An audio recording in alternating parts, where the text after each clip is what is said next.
لیکن یہ جو خاص معراج جس میں اللہ رب العزت نے 50 نمازیں عطا فرمائی ہیں،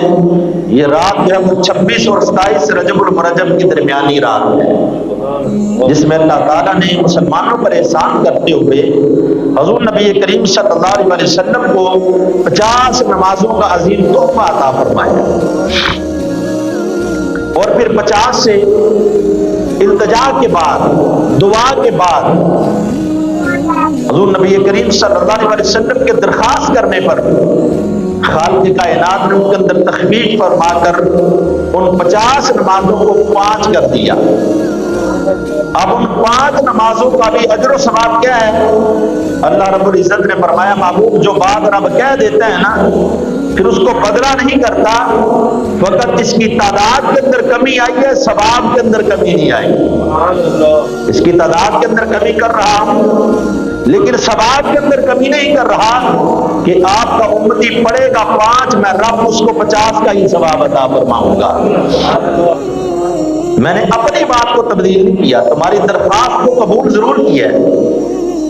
تو حضرات محترم حضور نبی کریم صلی اللہ علیہ وسلم کی یہ معراج جو ہے یہ مکمل طور پر قرآن مجید فرقان حمید کی آیات بینات، سورہ بنی اسرائیل اور پھر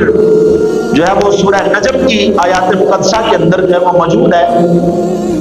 کہ جو آقا علیہ السلام کو اللہ رب العزت نے مقامات عطا فرمائے ہیں، ان تمام مقامات کو اللہ رب العزت نے قرآن کے اندر بیان فرمائے ہیں۔ اور پھر حضور نبی کریم صلی اللہ علیہ وسلم نے بھی اپنے فرمودات سے جو ہے وہ بیان فرمایا ہے۔ بخاری مسلم شریف کے اندر بھی حدیث موجود ہے، حضرت سیدنا انس رضی اللہ تعالیٰ عنہ، حضرت مالک بن صعصعہ رضی اللہ تعالیٰ عنہ جو ہے وہ اس کو روایت فرماتے ہیں